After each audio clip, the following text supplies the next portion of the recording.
democracy and ever-changing news and computer terminology. Commodore news. Are you keeping up with the Commodore? Yes, the Commodore is keeping up with you. Are you keeping up with the Commodore? Yes, the Commodore is keeping up with you. Are you keeping up? Yes, the Commodore is keeping up with you. Are you keeping up? Yes, the Commodore is keeping up with you. Hello and welcome to another of our special episodes where we wander off the beaten path onto the wilds of the 1980s gaming moors to explore some more of those games that Zzap forgot. As ever, I'm joined by Mr. Graham Raddings, and in this episode we have 5 more of those games that were never reviewed in the hallowed pages of Zzap 64, which we, of course, are in no way affiliated with. So Graham, what further weirdness have we managed to find in the annals of the C64 library? Once again, we have searched and scanned the pages of Zzap magazine and discovered a few games that have escaped their all-seeing eye. And so it is our duty to take a peek at these absentee titles and see if they were finger-licking good or arse-wiping bad. And so, to that end, in this unusual episode, we plod and thump along a colourful world in our finest jetpack-style spacesuit and blast our way around as we look for jetpack controls in the difficult Dark Fusion. We then head into the brownest shoot-'em-up we've ever seen for many a year, dressed in another spacesuit in the familiar-looking Sidewize, and then pop to the seaside in our budgie smugglers and hang out with the boys for a while, batting some balls in the sand and getting some fun on the beach with Bumpset Spike. As if those hadn't proved that there are some hidden gems, and dog eggs, admittedly, amongst that lot, we also slip into a war machine and drive around some long battle terrain, shooting and driving in 4 directions only in the weird arcade conversion of Tank, before we finally develop a sense of overwhelming gloom and explore the 2,000 sprite-filled budget screens of yet another Mapper's Delight game with Hopeless. Did Zzap really forget these, or were some of these games reviewed and then the test printed pages used as toilet paper? Only Zzap knows for sure.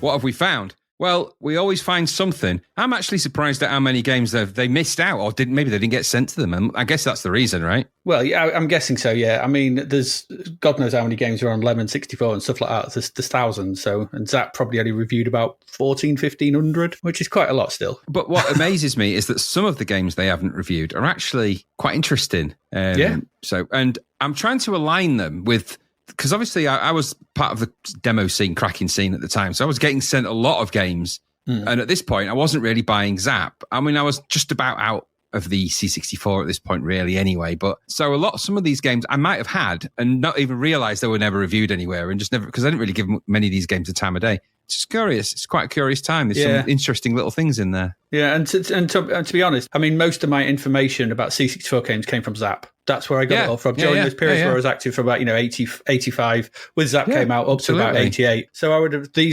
apart from one of these what we look at today, which I did have, but I don't think I recognise barely any of these that we've looked at in this episode. So there's 4 I have no idea about. And I suppose what we'll do is, I think we've done it for the others, isn't we? We kind of give it the score that we think Zzap would have given it. Yeah, we try to. Sometimes we might forget, but we try to align it like that, yeah. But yeah, so should we get into them? Should we just get into them? We've got 5? Yeah, I think we should. All right, well, let's get into that very first game. And so the first game that was not covered by Zzap, this is Dark Fusion. Dark Fusion, released in 1989 and for £9.99. This came courtesy of Gremlin Graphics. Dark Fusion did, Gremlin Graphics game. The only review I could find for this was in Games Machine, where it scored 72%. Okay. They said it was a decent conversion of the Spectrum version. I think the Spectrum version got slightly higher than the C64 one, but anyway. So this was originally designed by Jobby, or John O'Brien, to give him his real name. And the C64 conversion from the Spectrum original, this was coded by Scott Guest, who also did Football Manager 2. Mm-hmm. It's got visuals and title screen by Bernie Drummond. He did Head Over Heels, loads of other stuff on the Spectrum, didn't he? And the music here is by Ben Daglish. So a decent little team there. It's quite good. So no idea why this never got reviewed up. Don't know. Anyway, what is Dark Fusion? What exactly is it? And I'll try and read here. I found a very blurry copy of the instructions, and I'll try and sort of make these out and read it, because these don't help, is what I'm going to say. So the scenario to this game, only the elite can pass the 3-phase test of the core of Guardian Warriors. Coordinated fury is destruction of the mutant hordes of the underworld. Supreme command skills in frantic defense against the invading alien space something, and merciless nerve in bloody battle against the monster in the pit of despair. Then the final chilling decision: enter the metamorphosis chamber to fuse effective with your vanquished foe, or face your next challenge with only the powers your mortal form bestows on you. That's it. That's fair enough. whatever that means. How to play. Each level is divided into 3 zones: combat zone, alien zone, and flight zone. To enter a zone, the player must first find a fusion pod, denoted on the screen by a strobing beacon. To complete the combat zone, the player must enter 2 alien zones and destroy the aliens within. After killing these aliens, make your way to the flight zone, fusion pod, then fly carefully through to the next level. So that's what you've got to do. So, okay, so that's what's in the instructions. It doesn't really explain that. There's a lot it leaves out to your imagination, I think. So there's a good loading screen for this. It's got like kind of a crouching space warrior holding some kind of weapon. It did look a bit like sort of a kind of cool guitar. It did. It's pretty well drawn, though. Some nice shading, good dithering. And indeed, I would say the presentation for most of this game is really very good. It's very strong. Yeah, the game is a multi-load. 3 different areas loading in separately. And when the first part is loaded, we get our title screen, and things are looking pretty good. There's a nice sci-fi styled logo at the top with the credits and an invitation to press fire to play. If you wait, and you get a demo mode, which actually scrolls through the main first level so you can see what you're up against. Always nice touch. Always good, that is. Always like this kind of thing. There's obviously some thought gone into this. At the bottom is the UI for the game. This is on the title screen. And whilst we normally don't like that, it's actually quite a nice UI, nicely designed, so it doesn't look too bad here. If we press fire, then we enter level 1.0 and are told to collect fusion pods. And this comes on, the graphics all sort of come on, they like slide on from the side. They're sort of, it's that kind of liney font, isn't it? Sort of lines. I don't know how you describe it. You're a font expert more than I am, but it's that sort of, the font is like lines, but you can sort of make out the letters. Yeah, I'm not sure what the name of that sign is. It's like a display font, but I'm not sure. Yeah, so it's one of them. And then they come on from the side. Everything sort of, all the levels kind of, they don't just appear. They sort of slide on from left to right and sort of fit together. It's really nice. There's some really nice presentation to this, like I said. And so the instructions, though, are pretty vague as to how you actually progress in this game. So I actually had to resort to a YouTube walkthrough in order to see what I was meant to do, because it's like, okay, what the hell am I supposed to do in this? I was playing it for a while. I was like, so the game starts. And essentially what you find yourself in, you kind of it's a left to right side-scrolling shooter, only you're a little guy walking along. You're in your spacesuit, so you've got a gun. It reminded me of Exelon, only with a scrolling screen instead of flick screen. Yeah. So very much looks like Exelon, but you're scrolling screen. And you kind of, but it also, has a top and bottom, so it's kind of like a side-scrolling, R-type style level layout, but you're walking along. It's kind of weird.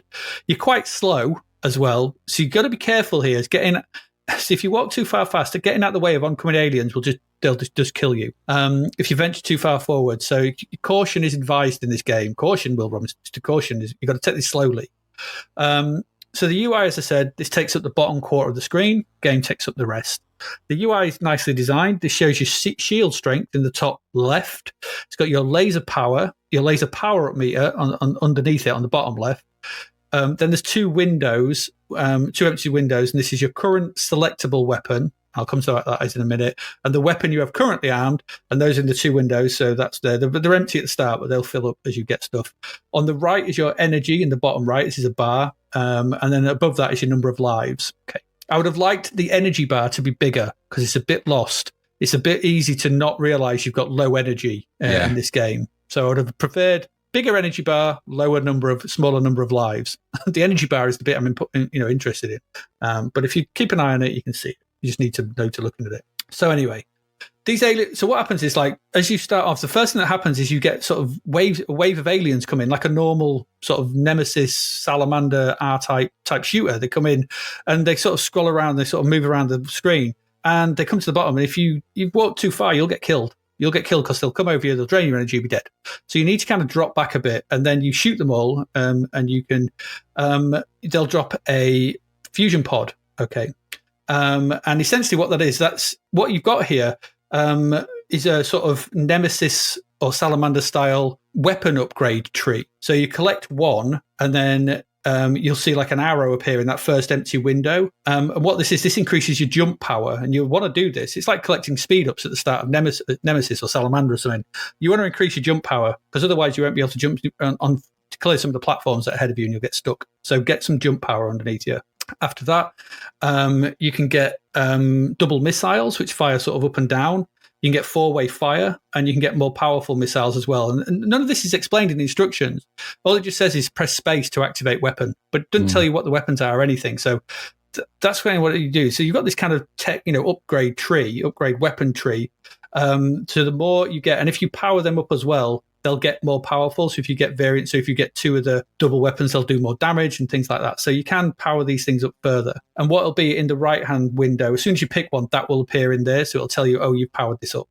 The good thing about your jumping is that your jumping stays with you. So if you die, you keep your jumping ability. That's quite a nice touch. The controls are fairly simple. It's just left and right. I think I've not controlled the controls. I might control them a little bit. So like I said, you've got a standard shoot-'em-up upgrade system similar to things like Nemesis. As you progress, you will eventually see on one of the platforms a capsule, and it's got an arrow in it pointing to the right. You need to head to this once you've collected a pod. So these things you collect the power-ups are the pods, I think. So as soon as you collect one of them, if you head to this capsule, it's got an arrow in it. As soon as you walk into it, the screen will all warp out. You'll warp away, and you'll be transported to the second mini level. This was what was this? This was the alien zone. Okay, so this is 1.1. And so what happens here is that you are in a sort of single screen mini level where you're suddenly in a spaceship and you've got to blast a huge enemy that appears on the screen, and it's only open to hits at certain times. Now, this part is annoying and repetitive, I have to say, and you have to do it twice in this level because you can only hit it. Basically, it's a big purple like space station type. I don't know what it is, but it's like aliens. There's alien waves coming out of it, and you have to destroy them. Then it'll sort of duck down. When it ducks down, it's got these. The top of it is suddenly you can shoot it. So you move down, blast that a few times, then go back up. And the way to do this is stay in the top left corner until you can drop down and blast stuff. Okay. And that's what you got to do. So that's a bit annoying, but it takes a while and you'll probably die.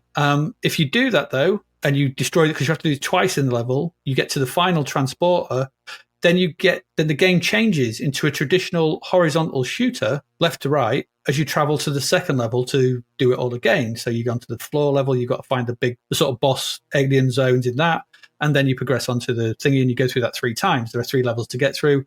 And it's some challenge this because the game is hard. You have 3 lives. You can get power-ups and things like that. Like I said, it has continue points in the levels if you get far enough. And you do keep your abilities, like I said, if you die, which is nice.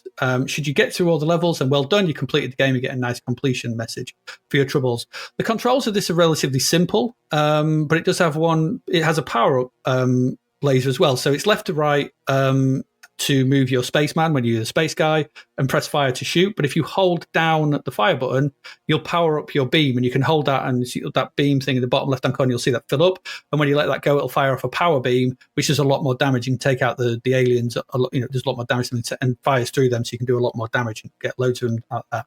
In the spaceship part of the thing, it's just standard, left to right shooter. So you blast in, you can hold down, like I said. But in your extra weaponry, so the 4-way fire, the double bullets, the extra missiles, they fire automatically. Mm-hmm. Controls are dead simple. You can't go wrong.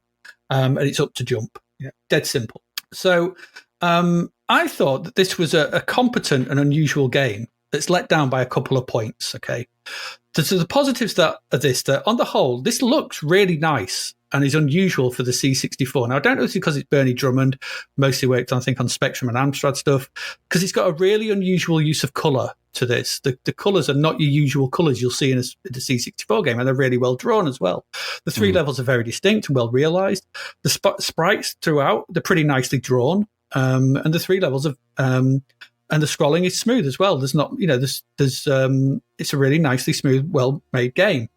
The interstitial bosses in the actual levels themselves are well drawn, as well with in the level 1, the alien zone, you got this big purple space station thing, which is massive, takes up most of the screen. That's well drawn. On the level 2, there's a big snake boss that's pretty good as well. And it's a sort of space station on level 3. These are really nicely drawn and well animated, and they work very well. They're just annoying and a bit repetitive to play through, which is annoying. The various effects for your bullets, the explosions, and the pickups are all nicely designed throughout. Your main sprite is medium res, is well animated though, works quite nicely, and the various effects when transporting, as I said, all sort of wiping it out from one zone to another, very cool. Gives this game a very nice sci-fi vibe. However, there is some severe slowdown at times. I don't know if you experienced this. Which is a bit of a pain, because if you get too much on screen, it really affects the play of the game in these moments. It slows down heavily until all that stuff's off screen, then it goes back up to normal. So it's obviously not handling the multiplexing the sprites too well. There's obviously something not right running there. Most of the game, though, does run pretty smoothly. It's just some of the sections where they are. Some of the enemies are a little annoying. There's one that kind of walks on at the bottom, and he's kind of hard to kill. But once you get used to how to play the game, you can overcome most of them fairly easily. You kind of, like I said, it's caution. Caution wins the day here. Those interstitial stages, though, are a pain. They're dull to play and overly long and really drag the game down. I'm not sure what they add to the game. They detract from it. I think these little parts should have been fast and exciting. They should have been a quick blast or something like that, not this drawn-out, boring stuff that they actually are. This rote learning of patterns and pretty mind-numbing. It's a bit of a shame. The horizontal scrolling part is not the best on the system. There are better horizontal scrollers. It's certainly better than some of the recent 16-bit D-ports we've seen, things like Menace and stuff like that. So, because a lot of the scenery is destructible, you have to blast your way through it and get rid of it so you can make your way through, and it puts up a decent challenge. Indeed, the game actually is probably a little on the overly difficult side, probably because there's only 3 levels. But even if these 3 levels contain a decent walk and gun, there's mini bosses and a horizontal scrolling shooter part. There's quite a lot to play here. 3 different sections and three levels. So it's not it's going to keep you going for a while. It's quite hard to know what to make of this. There is a lot to like. Great presentation, some really good music as well from Ben Dalglish on the title screen, and visuals. There's no music in game again. It'd been nice to have had some music as you're playing it. We've mentioned quite a lot. It really adds to the atmosphere. It would have lifted the in-game action, but there isn't, so it is what it is. So overall, I didn't mind this. I think there's a decent game here once you get used to its idiosyncrasies and work out what to do. Once you do, there's a decent challenge to be had here. Slow down aside, which is a thingy, and a bit of some design choices which are a bit of annoyance. This is well put together and quite a decent game. It's okay. If I got to give this a rating, it got 72. I'd have maybe put it a little bit higher, maybe high 70s, low 80s, but I think they're around about the right ballpark. Some of the bits just let it down a bit. But I think what's here, if you've never heard of this, Dark Fusion, like I said, it wasn't reviewed. It's worth a look. It's actually quite interesting, and it's got a nice visual style. And there's a decent game here. What did you think? Principally the same. I thought it's better than I thought it was going to be. It's better than it looked. Yeah. Well, it played okay because it wasn't quite what I expected. I thought my initial thought was it was a bit messy and a bit slow, a bit unplayable, and was it going to suffer from the Gremlin curse? Is what I thought. Yeah. Because the graphics were okay for what they were. They weren't great. They weren't terrible. They were all right. They're quite colourful, though. And I thought that's quite a nice thing because these things need a bit of colour, don't they? Mm-hmm. And then I thought it's just the only thing it suffered from outside of not even outside of, in alignment of what you've said, is it's just a bit bland. It's a bit dreary. And I don't know if that's just, if it's just a statement of there's been quite a lot of this kind of idea of the genus of this kind of thing before. It's not doing lots of new things at this on initial view anyway. So I don't know. There's a good game in here, I think. I just don't know how much effort I'm going to want to put in to get that out of it. Yeah. It doesn't make it really easy to get the game out in. So you end up you're looking at it thinking it's one thing, playing it, and it sort of doesn't give itself away. And you have to dive in a little bit to sort of find some of the nuances that might make it feel a bit better. But there's competent code in there. There is some really nice colourful graphics in there. And there's a good look and feel to it overall. It's a bit, I think is it a little bit incomplete, or maybe it's just a little bit underpresented of things. And so it's a bit of a oversimplification at a surface level, which might fool you into thinking it's something that it's actually not. But are you going to get into it enough to get past that? And is there much point to it when you do? Yeah, I think it's a game you have to meet on its terms rather than it coming to meet you. Yeah, totally. And it doesn't give that away. You've got to get a shovel and dig into it. And that if you do that, you might get more from it. Well, you will get more from it, but you're going to have to do that. It's not a game that's going to give much away to you. Yeah.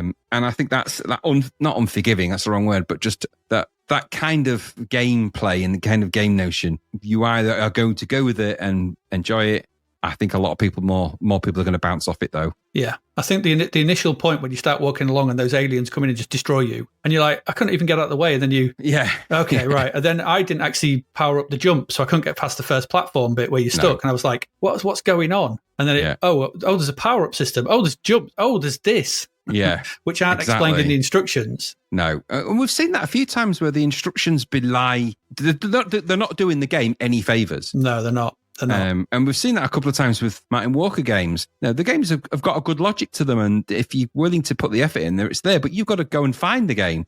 The instructions should be there to present that to you, and they just seem to miss the point, really. I don't know why. There's a few who've done it. I don't know why they do it. Yeah. So you'll have to put a lot more into this to get something out of it, but maybe there's a reward at the end of that if you're willing to do that. But I just don't think a lot of people would have been. No, that's a fair point. I get that. There we go. An unusual game. It is unusual. I'll give it that. An unusual game, yeah. There we go. That's Dark Fusion, our first one that Zzap forgot. Let us move on to our next one.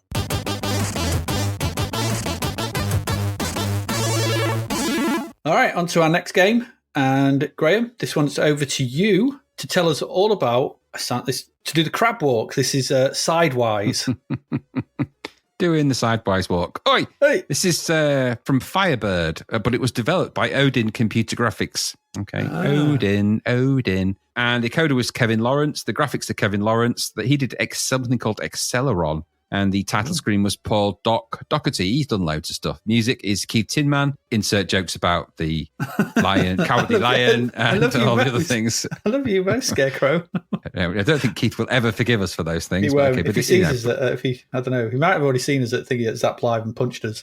It probably will. Anyway, he did Heartland and Hyperball, just so we know what he did. Yeah. Oh, Heartland. Dude, I love that one too. Yes. So this is a side-scrolling shoot-'em-up. Okay. And there is a blurb. It's a short one, so I'll just quickly read it.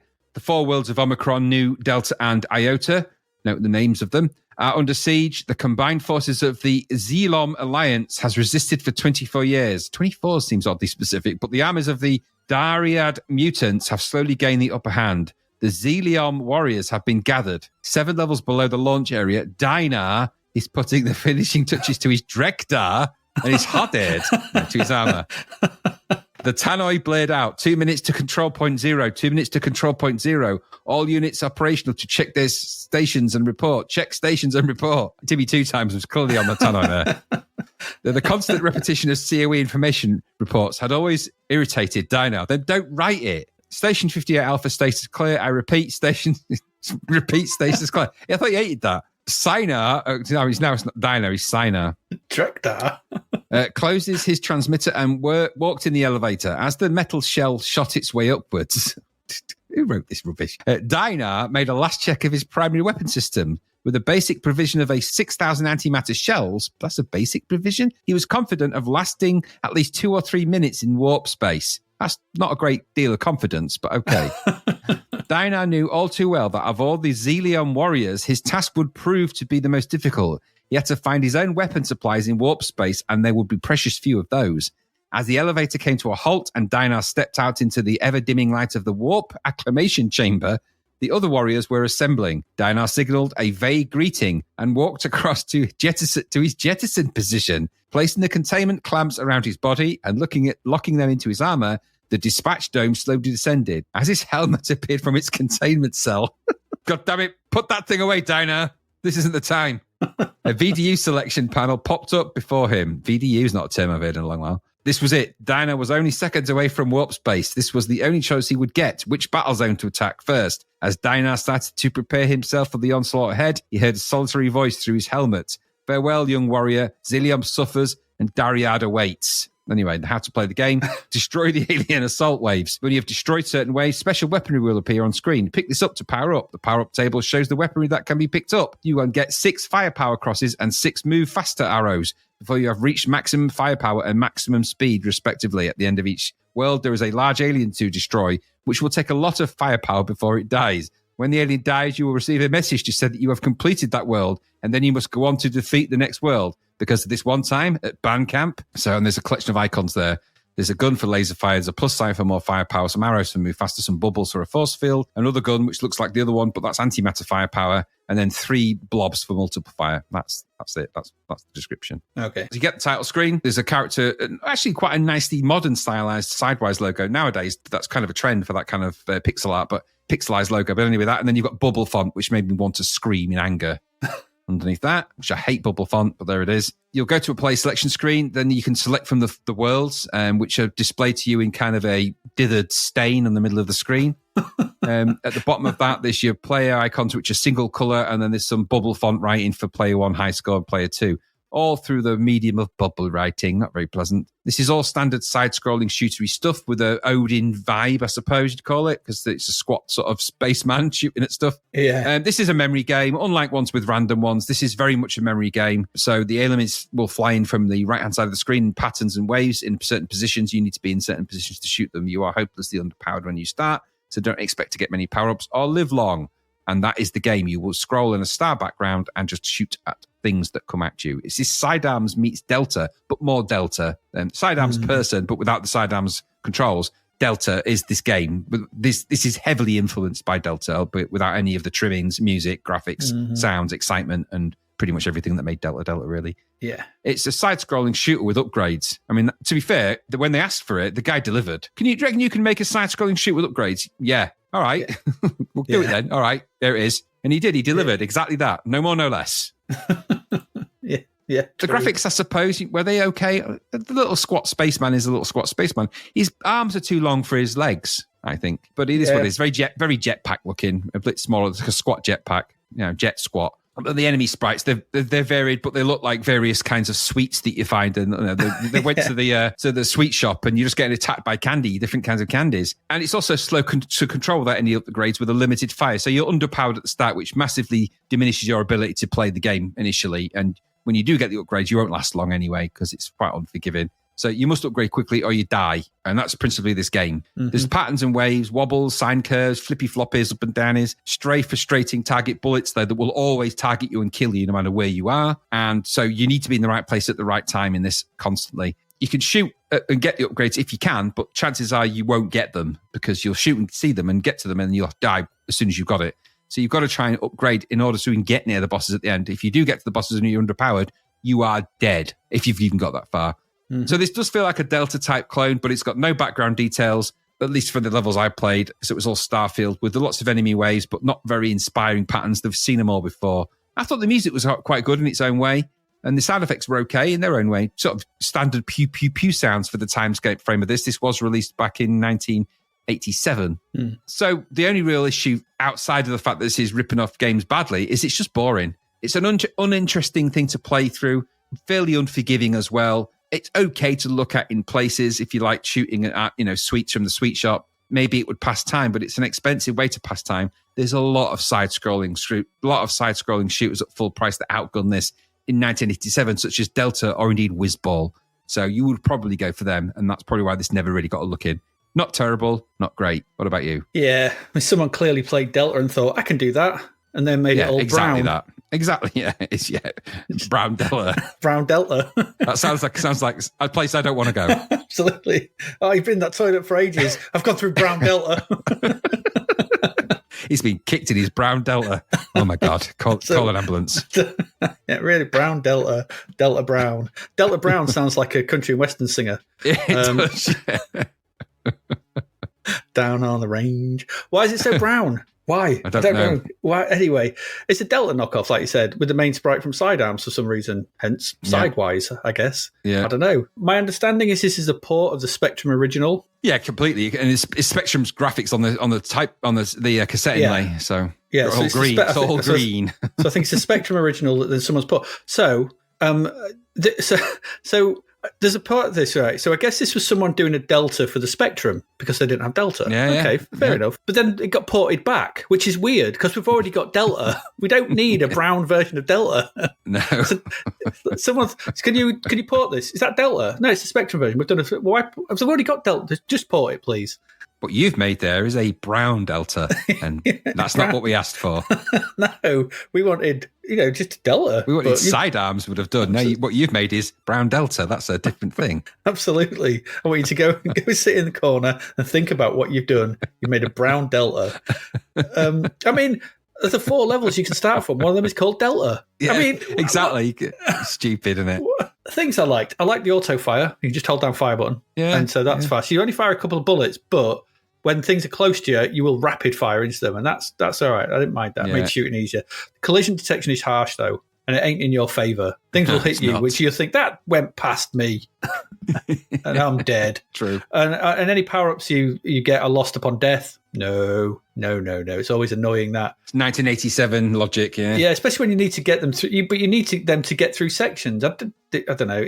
It's technically proficient, but it's knockoff Delta at full price. Bit rich, really. I mean, I could also see much difference between the 4 starting planets as well. They just had a variety of brown sprites moving towards you. No real difference to how it played. It's just 4 different sets of levels, whatever. Yep. Maybe in 1987 this could have been okay, but I had a look. But by this point, left to right scrollers had Sanction, Delta, Nemesis, Synapse, Iridis Alpha, Drop Zone, etc., etc. Whizball, as you said. Any of them you're going to go for over this. Yeah. Really. It's not, I have written that, not terrible, but just too close to Delta to really be the same thing. And far too brown Delta. Like I said, we ported it to the Spectrum and then we ported it back. We copied Delta onto a machine that didn't have it, like they did with Quasitron. And then it's like, oh, well, remake that for the 60. No, we've got Paradroid. We don't need that one. Thank you very much. Yeah, we've got Delta already. I don't know why they did this. Maybe this was part of that we have to make so many games in 10 months or whatever. I don't know. Maybe it was at the time. So Odin in it. Maybe somewhere in that. But there we go. Sidewize. It's all right, but it's just go play Delta instead because it's better in every single way. And there you go. Right, let's get to our next one.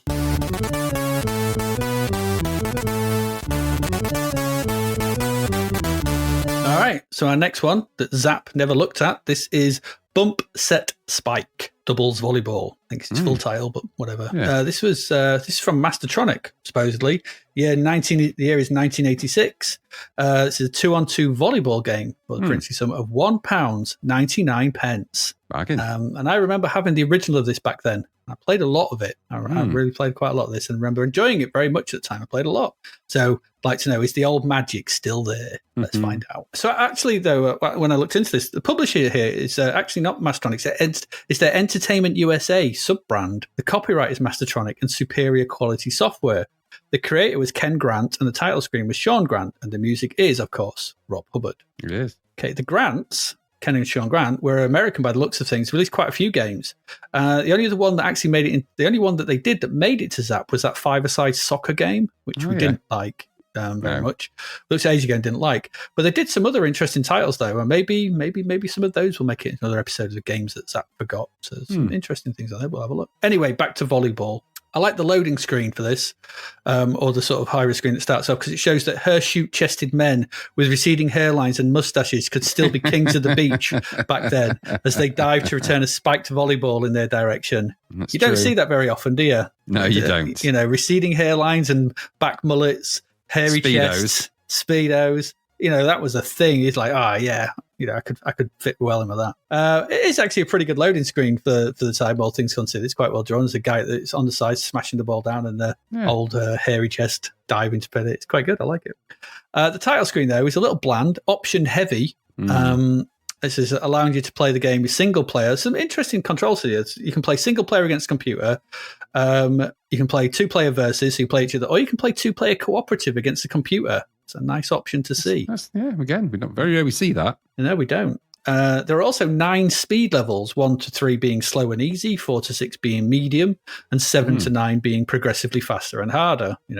So once you've selected what you want to play, you press fire and you get the options to play on an inside court or on the beach outside. And you can also type in the names of the players as well. All good. Once satisfied, pressing fire starts the game. I just want to say here that the Wringlers could have learnt a thing or two from this. So this is a decent set of options without being overwhelming or unnecessary. I don't need to change the colour of the ball, the waviness of my hair, or anything like that. Keep it simple. So the game itself shows the court from the side in a kind of 3D kind of view. And depending on whether you picked the beach or indoor, you get very different theming. So the game itself takes up most of the screen. There's the bottom 2 character rows being reserved for the scores and any messages such as point or out of bounds. So that's it. So that's all you got. But the rest of the screen is taken up with the actual, view of the court itself. So on the beach, we get a nice sandy view. We see all the court as well. There's no scrolling in this. It's all a single screen. Court takes up about half of the screen. It's kind of at the bottom. And so beyond this in the beach, there's an ocean. And there's some nice bits like speedboats whizzing by and birds flying across the screen. There's some nice background sort of touches going on. There's also a boombox in the sort of on the left. And it's got sort of musical notes around it as the music plays. Hubbard's music here is bouncy and summery and fits the theme well. Although shortest, it's just under 3 minutes. I never found it got old. I could play this and just listen to this tune. It's a good tune.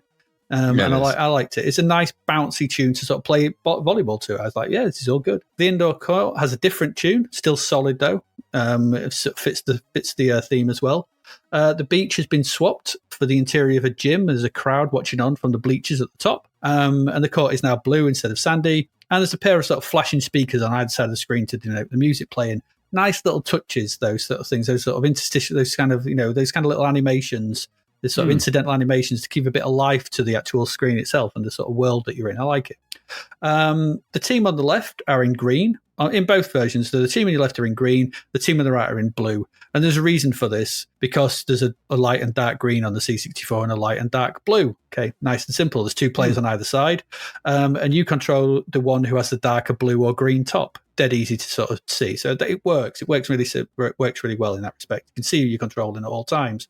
Controls are fairly simple in and of themselves, with 8-way running around the court and holding fire. Will hit the ball in the direction you're facing if you're not moving. If you're running to get the ball, then pressing the fire makes the player dive for it. So if you're not going to quite make it and you want to just, I've just got to reach it, you can press fire while running for it and you make a dive for it and you might sort of scoop it up off the floor, which is kind of cool. You can also press fire while the ball is coming over towards you to swap players. So when the ball is on the other side of the net, so if you want to control the other one, you can do that. So that's it. Control's nice and simple. So the way this plays is that when you serve, essentially what you see is like an X will appear on the court.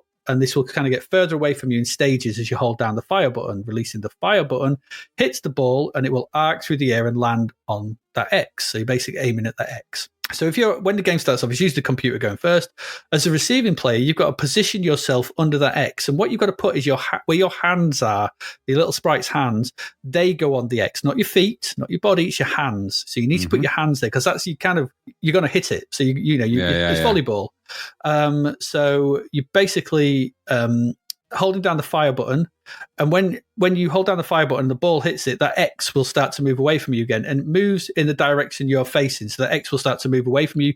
You release the fire button, and that's where you'll start to hit the ball. You can just hit it back over the net, or you can do the bump set spike. Now, the notion of the bump set spike, those who don't know volleyball, is that you can basically have 3 hits of the ball between the opposing between your 2 players on your side before you have to hit it over to the other side. So your first hit is the bump, and this kind of gets the ball back in sort of play. So because they'll try and spike it, you kind of get it up back in the air. That's the bump, and it's passed to the second player. You control the second player. You run over to where the X is, and then you set the ball. So that's the set. And you want to try and hit it near to the net for the first player to run up and jump and spike the ball over the net. So that's a big, massive jump, and smack it with your fist down into the opposing court, into the ground of the opposing team's side. Because if the ball hits the ground in volleyball, that's how you win a point, essentially.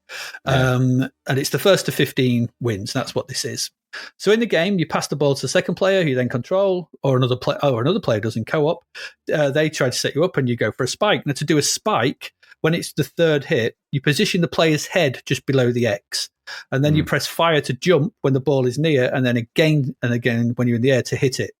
And that's it. That's your control system. It's quite simple, but it's quite hard to sort of master as well. And you keep playing until someone gets to 15. If you're tied on 14 all, then you got to keep going until someone wins by 2 clear points. Just the nature of the game. Yeah. That's what you got to do.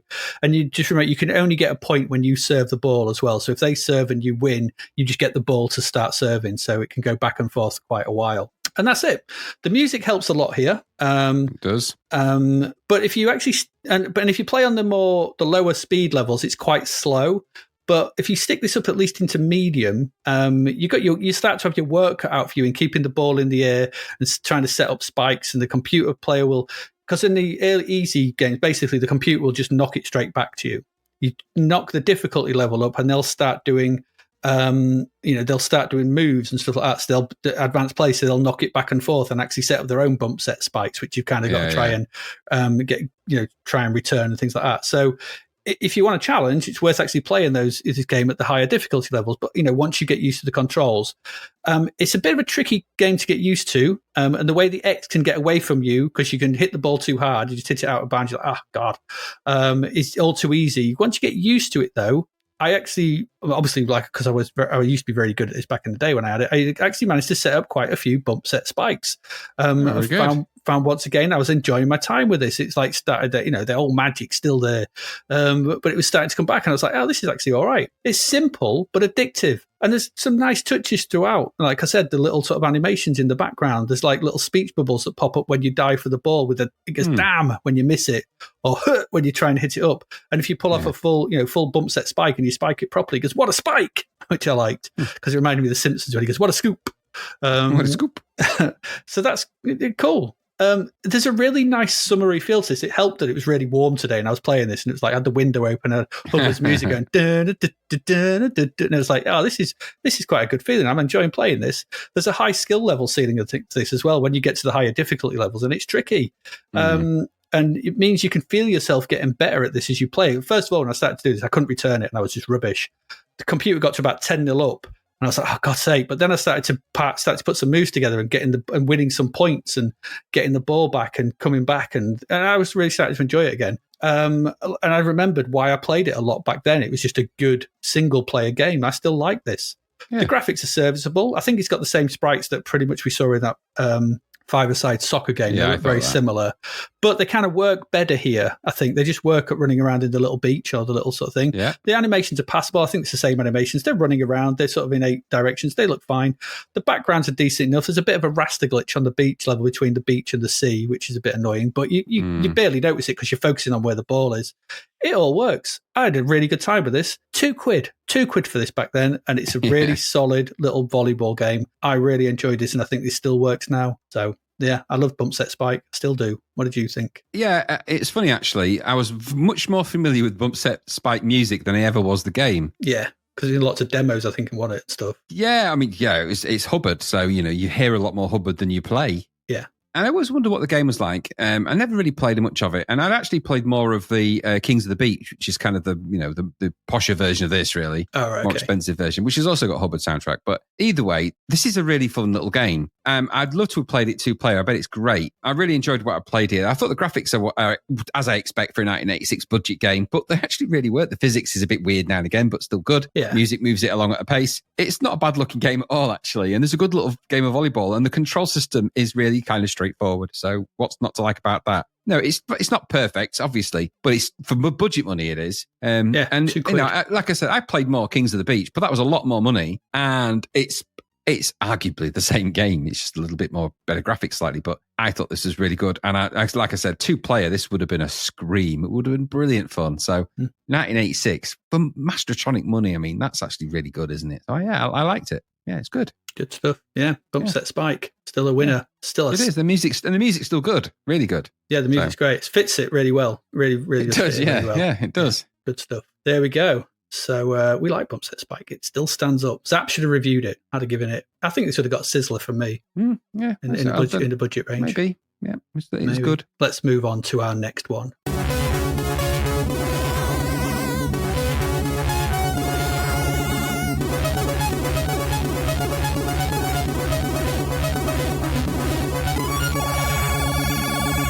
And Graham, that's over to you for our next one in the games that Zap forgot to tell us all about Tank.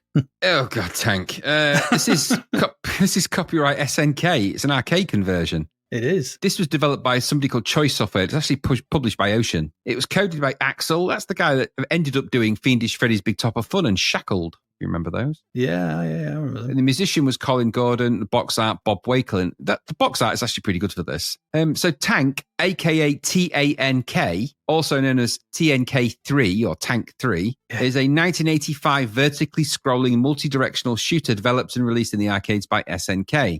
It's published in North America as Tank. Versions of Tank for home computers were released by Ocean for the ZX Spectrum, Commodore 64, and Amstrad CPC in 1987. The sequel was also released for the Nintendo Entertainment System called Iron Tank. Tank features the first appearance of Ralph Jones, predating his appearance in Akari Warriors. Tank also introduced rotary joystick controls. This is in the arcade, obviously. The game's lead designer was Koji Obada, who went on to design and direct SNK's arcade smash hit Ikari Warriors. Okay. Which popularized the rotary joystick controls introduced in Tank. In Japan, Game Machine listed Tank on their August the 15th, 1985 issue as being the 6th most successful table arcade unit of the month. So this is a conversion of that for the C64. The blurb is very simple. It says the dictator is in power again. Your mission is to break through these carefully prepared defenses and free the country from this despotic regime. At your command will be our latest tank. Landed on the beach, it will be armed with machine guns and shells. Extra parts are available for your tank that have been dropped by our aircraft, and equipment lies strewn throughout the battlefield. Collect these parts for extra powers and energy along the route. Good luck, Ace.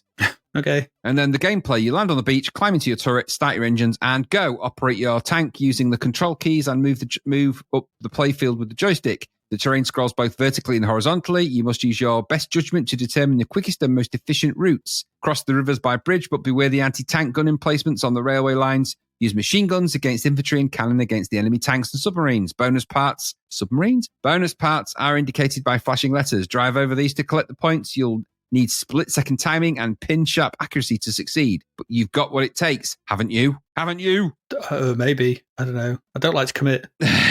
So, okay, the game then. Decent enough title screen for 1987. It's a picture of a tank. I say decent. It's a bit odd, and it's clearly from the Spectrum, but it is what it is. But it is a tank. There's an unusual title screen, though, for the time when it appears, because it's got the word tank in it. It all looks a bit... Your initial thoughts are going to be, oh my God, this is some kind of Atari thing, because the tank itself looks a bit Atari-like in a weird way.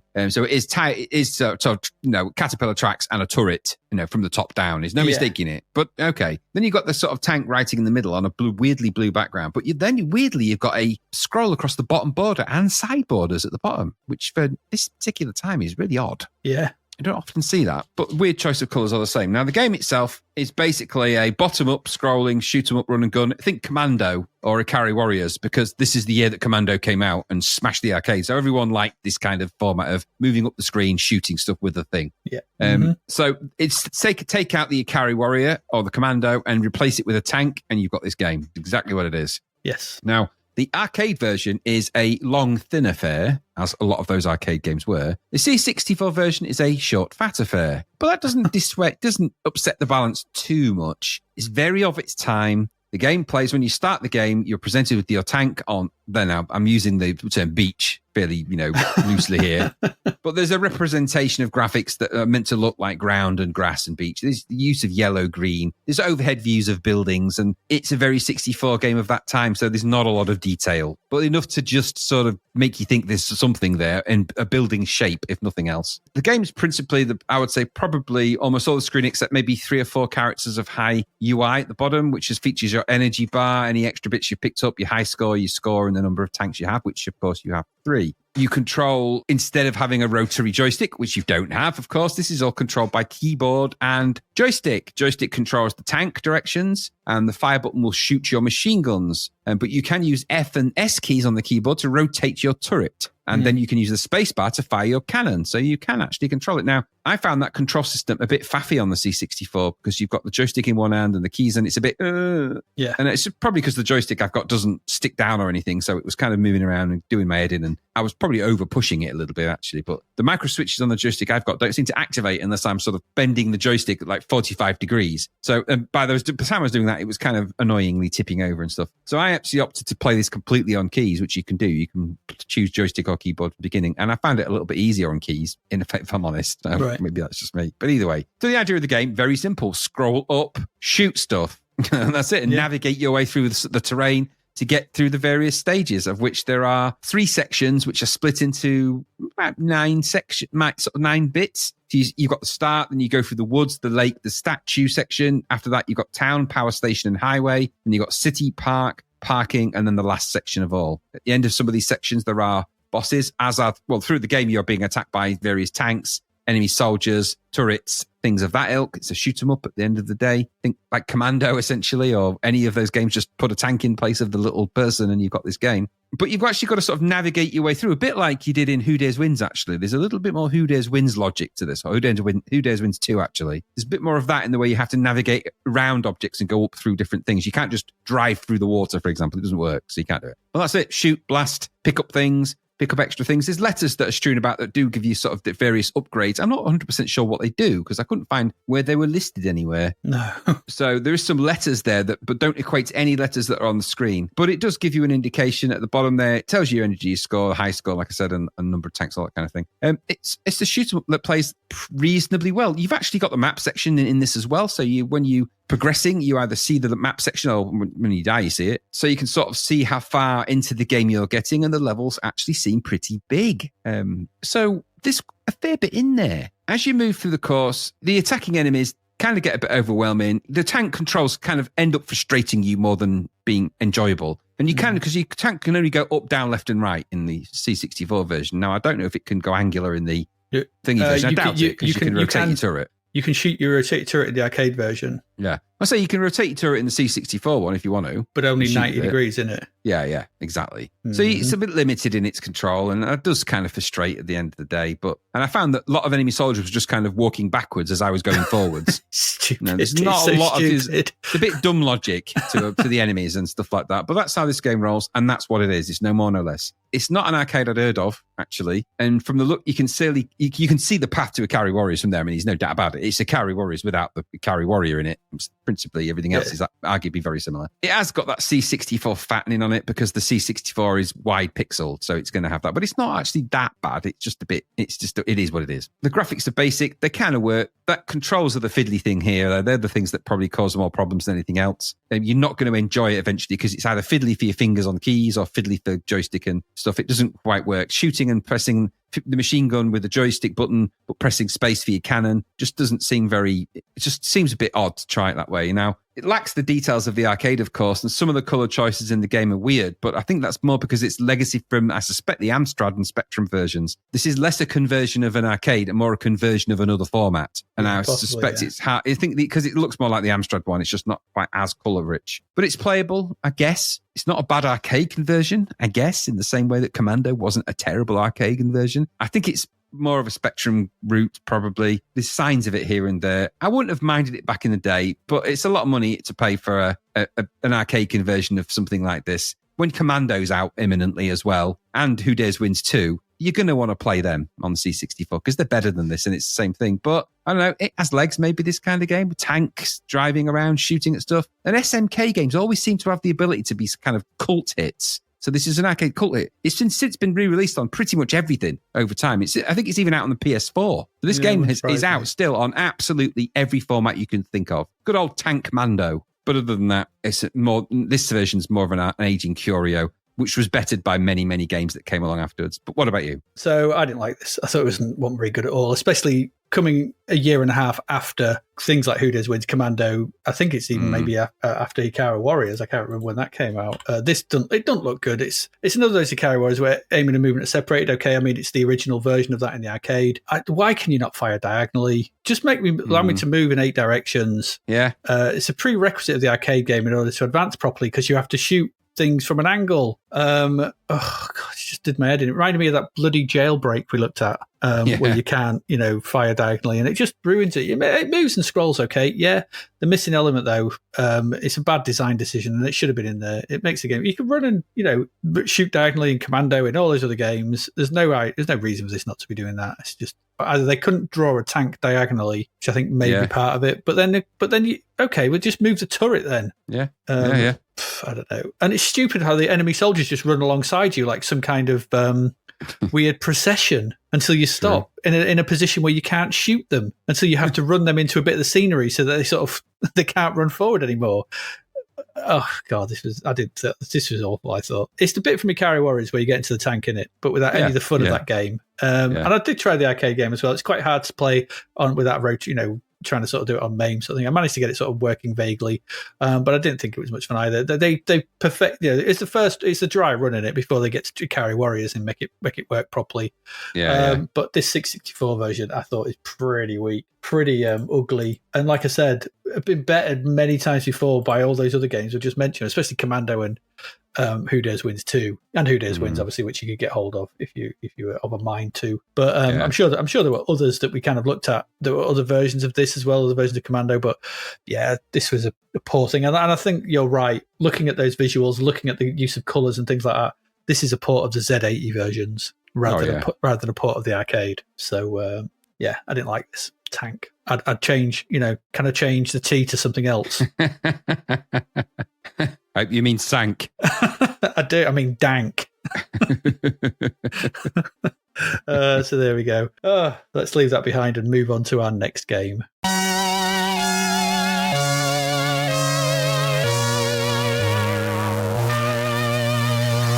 Okay, and our final game in this Games That's Up Forgot special is, this is from Radar Soft, and this is Hopeless. Radar. Radar. It's Hopeless, £1.99. Came out in 1986. Odd title for a game, Hopeless, isn't it? Yeah, it's not a big selling name. It's not. Don't inspire confidence in the finished product. It's Hopeless. No, Hopeless. Just put in brackets above it, bloody, and you. Yeah. Never reviewed in Zzap. That's the criteria. It was reviewed though in CMVG, where it got 7 out of 10. Commodore User, it got 2 out of 10. And in your Commodore, gave it 9 out of 10. Your Commodore were always a bit, challenging, weren't they? If ever there was a game of what's the Jimmy Tarbuck question, 2 to 1, we've got 9 out of 10, and at 4 to 1, we've got 2 out of 10. It's a difference of opinion. Winner takes all, and there you go. Anyway. We've got a difference of opinion there, Jeff. We have seen 2 games from Radar Soft before.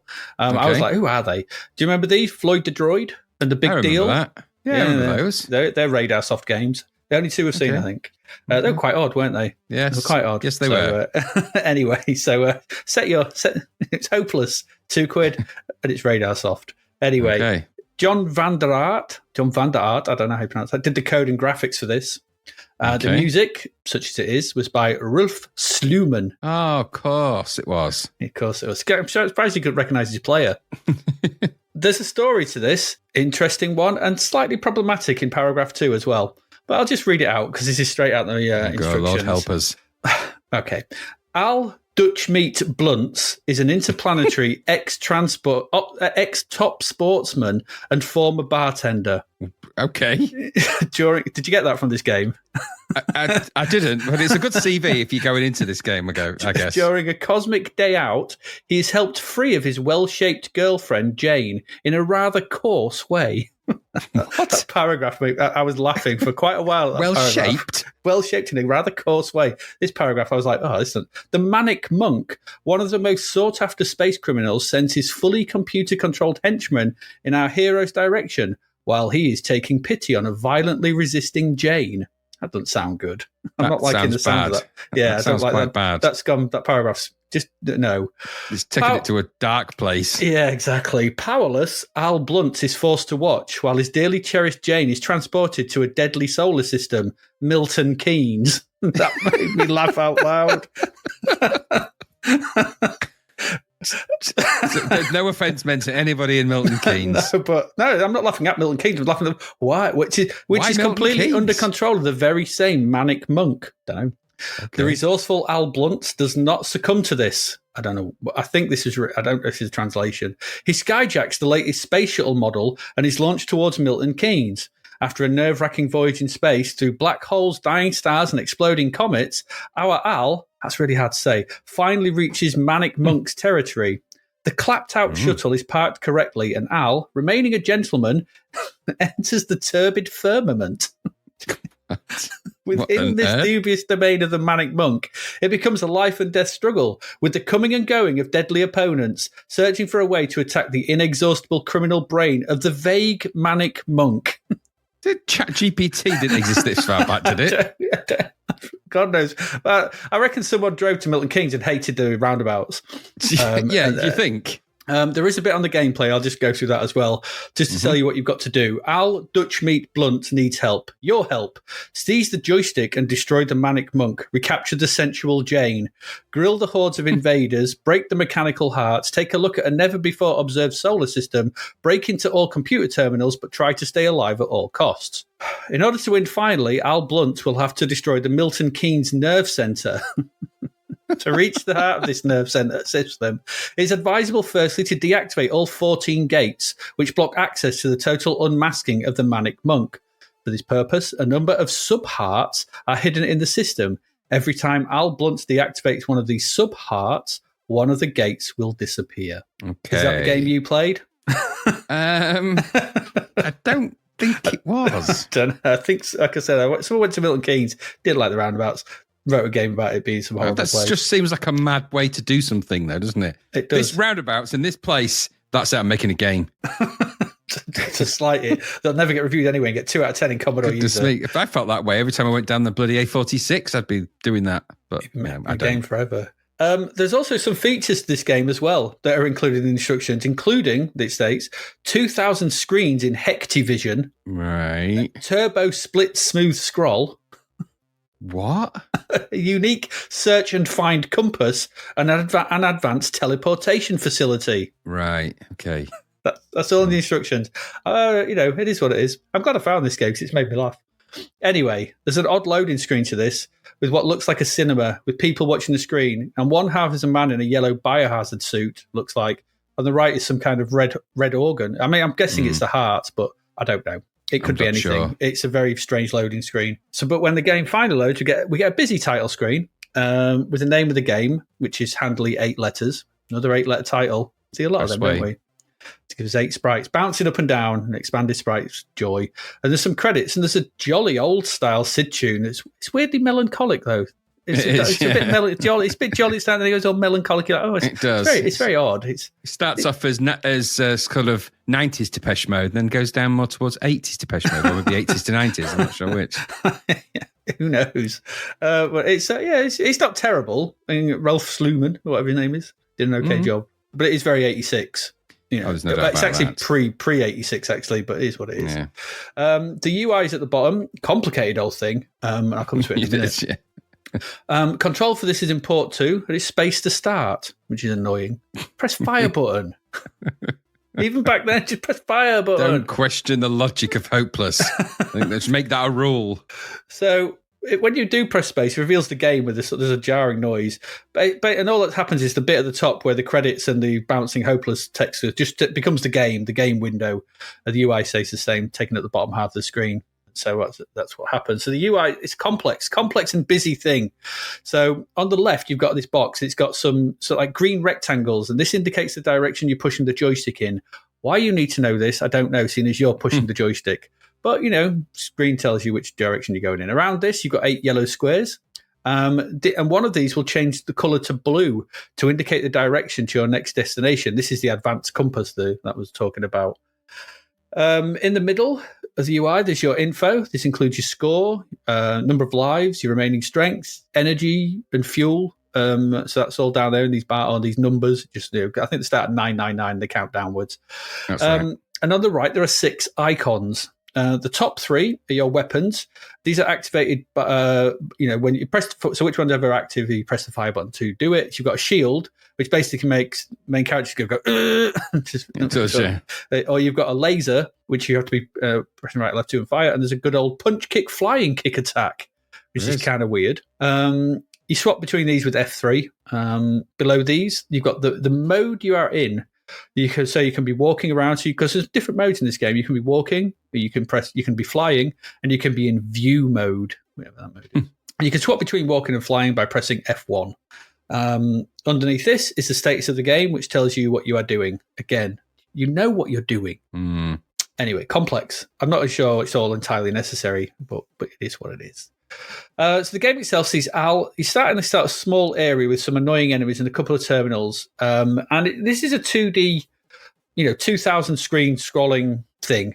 So it's a big old game, and you're sort of a little sprite, and you kind of start in this area where you seem like trapped in. There's a terminal nearby. You can access these terminals by standing in front of them, pulling down and pressing fire. And there's different terminals throughout the game. They do different things depending on the terminal. So some of them open doors, some of them give you more fuel, give you more health, more power. They give you sort of keys, some of them lead to the hearts and things like that. So you've got to find these terminals. That's kind of the point of it. The game window itself says takes up about half the screen. And it's like I said, it's a 2D world. It's got a bit of depth on the sort of platforms that you're walking on, but you only walk about in 2D. So there's other games that have looked like this. Like Castles. There's a little bit of perspective, isn't there? Yeah, Castles of Dr. Creep, I think, was one that kind of had the similar sort of look. Yeah, just gives it that little bit of depth. Yeah. So Al wanders about. You're walking about. You go into terminals, stuff like that. It's quite brown. There's ladders to climb. The sprites are small, singular, and weird and strange. They're just it's a cornucopia of weird sprites. And it really is. Al is a little spaceman in his suit. If you collide with any of the enemies, you lose strength, I think. And if you run out, you lose one of your 15 lives. You do. 15. That's a lot of lives. It's a big game. It is a big game. So the first thing you've got to do is open the door. There's a ladder to climb up. You go up to the top, and there's another terminal up there. But if you essentially want to get out into the main game, there's the first terminal you come to, press down fire, and it kind of opens the door, which is up the ladder and above you. At that point, you can press F1, start flying, and you can fly out this little sort of entrap bit you're in, and then start exploring the main rest of the game. And it's huge. You can just fly around forever. Well, not because you've got fuel, but your fuel doesn't go down too slowly, so you can actually fly around quite a lot. And go, all over the place and discover stuff. There is another terminal though in that opening section, and this gets you like a game map, which brings you to the screen with this game map on it. And you can scroll it around and see the entire map of I think it's almost the entire map, and you can set a point on it, a destination with F3, and that's then on your compass, so you know which way to fly basically, and try to make your way around. Because the way the world is set up is that you've only got certain access points into the kind of the platforming sections or the bits to explore. So you have to find the entrances, and so you might be, your destination might be somewhere up to the top right, but to get there, you've got to go down and around and up and in and out and all over the place, sort of thing. But that's how this game works. It's a big old game. It's pretty huge, and you will spend a lot of it wandering or flying about this, medium res world of Milton Keynes. You're kind of looking for these hearts to destroy. I'm going to be honest here. I didn't get very far in it. I played it for quite a while, flying about, but I didn't get very far in it. And trying to kill the manic monk. It's very of its time. It's a bit slow and it's a bit clunky. Death is kind of arbitrary as the controls, which they're pretty basic: left and right to walk, up to jump, but you do just a jump. You will jump for a length. You can't control your jump, and climb ladders. An 8-way directional when flying. That's the kind of controls. They're not precise enough. When you're walking, you'll stop moving, but you'll stop moving the joystick, but Al just keeps walking. Yeah, which means there's these kind of lasers as well. These kind of sort of not lasers. I don't know what they are. Sort of energy gates in the opening little section. You go into any one of them, it's instant death. But you'll try and stop before them, and then Al will just keep walking into it. It's like, this is annoying. It also makes climbing ladders a pain because you have to be right under the ladder, perfectly sort of under it to actually climb it up. But if you're not quite under it, it'll just do a jump. And that's really annoying. When I got to the next sort of section flying around after a bit, got to a bit where the ladders were on these little platforms, and to climb up then you had to kind of walk back and forth, but he wouldn't stop under the ladder and I just kept jumping off the platforms because you just jump forward as soon as you press up. It's like, for God's sake. So controlling this is a pain in the ass, and makes getting around this annoying. There's a constant barrage of sound effects. There's no music in game. It's just a constant noises, just noises from everything. Everything has a noise. It's just, it's noise. And there's certain monsters, like those monks that appear and just make a noise and just do constantly. It's like, for God's sake, there's too much. I need to kill it because if I don't, it's just going to annoy the crap out of me. Doing your combat is quite easy. Like I said, you just press the fire button. If you've got the shield equipped, that will do that. You have to push left and right when you're flying, though, or even when you're walking on the ground to do the laser. It doesn't just do it to do it in the way you're facing. So you have to be actually moving to fire the laser. That's a bit annoying as well. You should just be able to fire with the direction I'm going. And the karate kick is the same. You have to be moving to do that. And I just found myself in this, just flying about in the depths of space. And then I was going about, and I'd gone quite far, and I'd been, flew off, and I did a lot of tried to sort of do lots of stuff and did lots of exploring. I died, and then it reset me back at the beginning. Then if you found that back at that sort of opening section, I was like, no, that was too much. This is a big game. I'm like, I'm not going all the way back to the beginning to try and fly my way back to where I was. That was enough for me for this. I felt, hopeless. This reminded me of games like, is it Exile? Was Exile like this? Kind of There's wandering loads of around. games like this. Yeah, Exile's also, one. Yeah. Exile, and also as well, Phantom of the Asteroid. Yeah. There's loads of them like this. There's loads just sort of flying around, sort of in space, in sort of caverns and things like that, Yeah. which is what it is. I mean, if you're into those sort of games, then this might be up your street, but it's just a bit too weird for me, and it's pretty boring to play and fight against. I guess that 2,000 screens in some impressive tech for 1986, but I seem to remember as back at that time, there was like screen wars. How many number of screens can we have? There was like those games, weren't there? There was that other one. There was, I can't remember what it was, but that one where you're just going from screen to screen and that sort of flick screen. It's like over 2,000 screens, over 1,800 screens. And it was kind of this clever thing to do so many screens. And it's like, yeah, but there's nothing in them. No. So there's nothing to do. So you're wandering forever. That other one, what was it? 32,000 views, Explorer or whatever it was. Yeah. So this was kind of a thing around that time, 86, 87, or 85 probably, where it was like, how many levels and screens and stuff can we cram into 64K and 48K? We can do 2,000. Oh, look at this, quite clever. It was naff all in to do. It's boring. Scrolling smooth, I guess. Turbo split smooth scroll or whatever it's called. And I guess if you fancy this, people seem to like it on Lemon for some reason, but it's, if it floats your boat, it might be all right.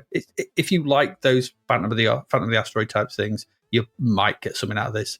Didn't float mine though, I'm afraid. I didn't particularly like it. I was turned off by this. I'm maybe not as harsh as the Commodore user review, but I don't think I'd have given this more than 50% if I'm honest, even at £2. What did you think? Yeah, I mean, there's literally tons of these around at that time. I mean, loads. I mean, even if you looked back at things like Jet Set Willy or Manic Miner, or and even if games where you're exploring things in this way, well, there's been dozens of them. I mean, take it up to the extreme, and you've got Antiriad, things like that, and I don't know, there's just loads of them. Yeah, Antiriad's a good one actually. Yeah. Now, Captured. Do you remember Captured? That's reminded me a bit of that. Now, that's to say it's actually better than that. I mean, it's all right, this. For a 1986 game and £2 worth of 1986 game, it wasn't actually bad. This is one of the things I've noticed about the early budget games is you got a lot of game for your budget. Yeah, you did. Later down the line, they just kind of don't do that model. But back then, to get a game with 2,000 screens for £2, it isn't bad investment of money, is it? Sprites were all right, graphics were all right, single sprite stuff, what you'd expect. It had a little bit more verve about it than some of the other games that are around at that time. For example, another Mastertronic game that was around at this time was, of course, Wing Commander. It shows you how crap games can be at budget. Yeah. But that said, there's some interesting little details here. It's one of those big explorer games. It reminded me of Booty in a kind of weird way as well. Just a great big massive load of platforms and ladders and things to walk around and find and do and interact with. There's clear leanings into Mission Impossible with this as well. The way you're looking at the screens and looking for objects and things like that. It's all of those games. They're not bad things to have in a game. It's a good core game design, and the loop here isn't bad actually. Graphics were all right. Like I said, I quite enjoyed what I did. I mean, I didn't get that far into it because once I got into it, I wasn't sure how far I was getting because it is expansive. There's a lot to go at. Yeah. I took a bit of a flying tour and I was thinking, I kind of got lost. I'm like, where the hell am I? Yep. The enemies in it are dead weird, though. Really weird, like a skull with a rotor blade on its head and like a green thing with massive eyes. Clearly, there's some creativity in the design, and I quite like it for that. The UI, though, was designed by a mad person. But there's some, little attempts at something. But for £2, it wasn't bad. There's a lot worse games for £2 out there at this particular time, If someone got you this, remember we used to call it the test. Your granny would come in and go, "I got you this game, Adrian. It's called Hopeless. I'm not saying that you're hopeless, but I've got you again." And you'd be happy with this one. You'd get into it, and you'd go. If you like these kind of games, you're going to get into it exploring, and you will be exploring into it. Games where you are immersed in a world where you get deeper into the world tend to draw me in a little bit. Not so much ones where you've got loads of stupid enemies all over the place. But I remember playing a lot of, I was going to say Mega Apocalypse, and I didn't mean Mega Apocalypse. A lot of Fort Apocalypse for the same reason. It starts off at surface, but it actually is quite a lot of depth as you get further into it. And I think that's the same with this. So I thought this was probably a 1986 bargain that got horribly overlooked, really. What Zzap score would it have got from, I think? I would say probably, looking at it at that time, probably in the 70s, 68, something like that, about three quarters. I don't know. I think Jazz Rignall would have torn this apart, personally. Well, in 86, there was a lot of them, I suppose, so maybe, but it's not a bad one of them. And he might have, given it a bit of a nod because it's £2 price tag. What it wasn't asking you was for £10. True. Yeah, true. I suppose. At £10, you would lay an egg, but at £2, you could probably, it works out at quite a reasonable rate per screen, really, doesn't it? So, yeah, I enjoyed it for what it was. But it's just an example of one of them 20 million games that seem to come out that follow this exact plan. So this exact design. So yeah. It's not terrible. It's not terrible. It is what it is it? Yeah, it's one of those. Yeah. I noticed on the first screen as you scroll to the left, because there's a word written on the wall and it looked like to me like it said panda fart. Thinking, what does that mean? Is that a different language for something, or is it just someone's written panda fart on there? But I don't know. I didn't notice. It wouldn't surprise me in this game because it is bloody weird. Let's face it, you're going around Space Station Milton Keynes. Well, someone probably has written panda fart then. Yeah, probably have done. There we go. That's hopeless. That's the last of our games that Zzap never looked at in this special episode.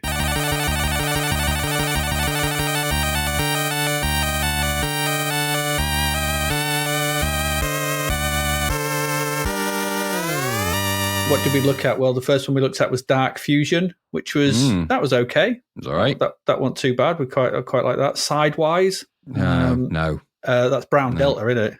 Yeah, it was. Brown Delta. Yeah. Good old Delta Brown, yeah.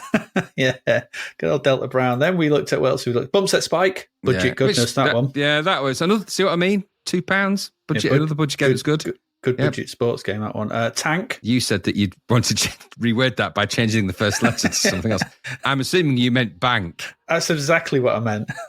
It is a load of bank as far as you're concerned. Massive amounts of bank, that game. Yeah. It would help if you could actually control your turret in all the directions that a tank can fire, not just four. Yeah, absolutely. Yeah. And then finally Hopeless, which is a weird old thing. Just a collection of the weird ones, yeah. Oh, weird ones, yeah. I'm sure we'll do this again. I quite like these sort of going off the beaten track and playing. Yeah, we'll definitely do more. There's a lot more to go at, There's loads more. So who knows what will come up in a later episode like this. As ever, if you want to support the podcast, you can do. You can do that by signing up to our Patreon. That's patreon.com/Zap to the Past. Helps us out. It's not much more than the price of a sandwich, a pint of beer, or whatever. You get and whatever it is in your local economy. You get access to the episodes early. You get any special episodes that we might release. Ad-free. Ad-free. They're ad-free. You get access to our Discord server. You get to chat with us and everything like that. So it's all good. So if you fancy doing that, then, patreon.com/Zap to the Past. Or if you just want to say,